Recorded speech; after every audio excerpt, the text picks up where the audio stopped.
એક્સપલ્શન પ્રકારના અથવા તો પ્રોટેક્ટર ટ્યુબ પ્રકારના એરેસ્ટરની કાર્યપ્રણાલી એટલે કે વર્કિંગ સમજાવો. તો કે સામાન્ય વોલ્ટેજ ઉપર આ એરેસ્ટર નિષ્ક્રિય રહે છે અને તેમાંથી કોઈ પણ પ્રકારનો કરંટ પસાર થતો નથી.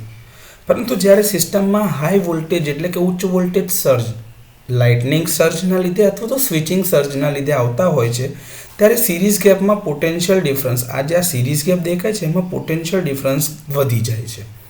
જો વોલ્ટેજ નિશ્ચિત મર્યાદાને વટાવી જાય છે તો આ જે વચ્ચે એર દેખાય છે હવા એનું બ્રેકડાઉન થાય છે અને સર્જ કરંટ પસાર થવા લાગે છે અહીંયા આગળથી ઉપરથી અહીં નીચે આ ઇલેક્ટ્રોડ તરફ.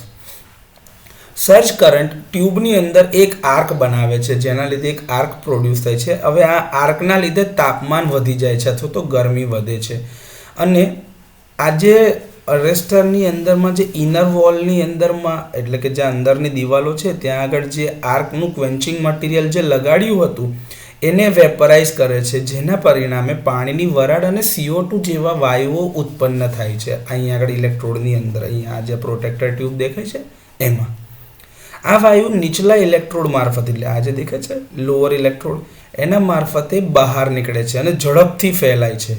પરિણામે આર્કની આસપાસની આયનાઇઝ હવા પણ બહાર નીકળી જાય છે જે આર્કને ઓલવી નાખે છે. આર્ક કરંટ 0 પર બુઝાઈ જાય છે અને ફરી પ્રગટ થતો નથી. એનો મતલબ થાય છે કે ફરીથી રીસ્ટ્રાઇક થતો નથી. સર્જ બાદ સિરીઝ ગેપ ફરીથી પોતાનું ઇન્સ્યુલેશન ગુણધર્મ પ્રાપ્ત કરી લે છે અને સિસ્ટમ સામાન્ય સ્થિતિમાં પરત આવે છે. એટલે કે સામાન્ય વોલ્ટેજ સ્થિતિમાં જે રીતે અરેસ્ટર નિષ્ક્રિય હોય છે એ જ રીતે આર્કને ક્વેન્ચ કર્યા પછી એટલે કે સર્જને ઓલવ્યા પછી એ પોતાની એ જ પરિસ્થિતિ અથવા તો એ જ સ્થિતિમાં પાછું આવે છે. તો આ રીતે એક્સપલ્શન પ્રકારના એરેસ્ટર અથવા તો પ્રોટેક્ટર ટ્યુબ કાર્ય કરે છે.